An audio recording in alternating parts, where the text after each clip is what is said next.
जय हिंद एवरीवन। इस वीडियो में हम लोग क्लास 10th की मैथ्स बुक जो कि आर.एस. अग्रवाल वी अग्रवाल की मैथ्स बुक है उसके चैप्टर 14 हाइट्स एंड डिस्टेंसेज अर्थात ऊंचाई और दूरी के एक प्रश्न को हल करने की कोशिश करेंगे जो कि आपके सॉल्व्ड एग्जाम्पल्स में से हैं अर्थात ऐसे प्रश्न जो कि आपकी पुस्तक में हल किए हुए हैं। एग्जाम्पल 2 के रूप में हम लोगों के सामने दूसरा प्रश्न है। A kite is flying attached to a thread which is 165 meter long. The thread makes an angle of 30 degree with the ground. Find the height of the kite from the ground assuming that there is no slack in the thread. तो कह रहा है प्रश्न में कि एक पतंग है वो किसी धागे से बंधी हुई है, किसी रस्सी से बंधी हुई है जो कि 165 मीटर अर्थात 165 मीटर लंबी है। द थ्रेड और जो रस्सी है वह भूमि से 30 डिग्री का कोण बनाती है अर्थात एंगल ऑफ एलिवेशन की बात हो रही है, उन्नयन कोण की बात हो रही है।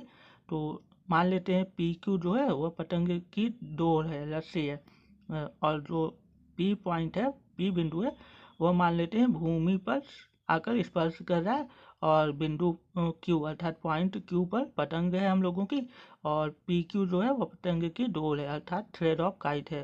तो पतंग की डोर की लंबाई 165 मीटर दी हुई है और जो पतंग की डोल है वह भूमि से 30 डिग्री का कोण बना रही है, एंगल ऑफ एलिवेशन 30 डिग्री दिया हुआ है।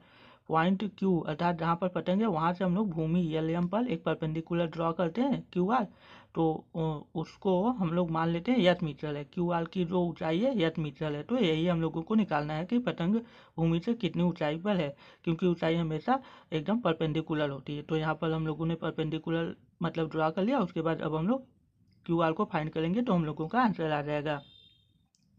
एल एम जो है सेगमेंट ऑफ ग्राउंड है, सेगमेंट ऑफ ग्राउंड है, भूमि का कोई टुकड़ा है, खंड है जहाँ पर कोई खड़े होकर पतंग को मतलब उड़ा रहा है। तो आपको एज्यूम करना है, मान लेना है कि जो रस्सी है पतंग की डोर है उसमें कहीं पर भी लचीलापन नहीं है, कहीं पर भी झुका हुआ नहीं है अर्थात एकदम तनी हुई डोर है। तो इस स्थिति में आपको बताना है कि पतंग की ऊंचाई भूमि से कितनी है।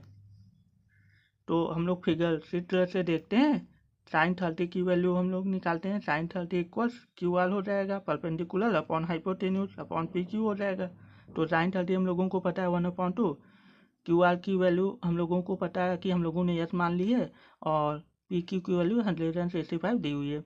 तो क्रॉस मल्टीप्लिकेशन हम लोग करते हैं, 2s इक्वल्स 165 हो जाता है, दोनों साइड 2 से डिवाइड करने पे 82.5 मीटर आ जाता है अर्थात जो पतंग है वो भूमि से 82.5 मीटर ऊंचाई पर उड़ रही है।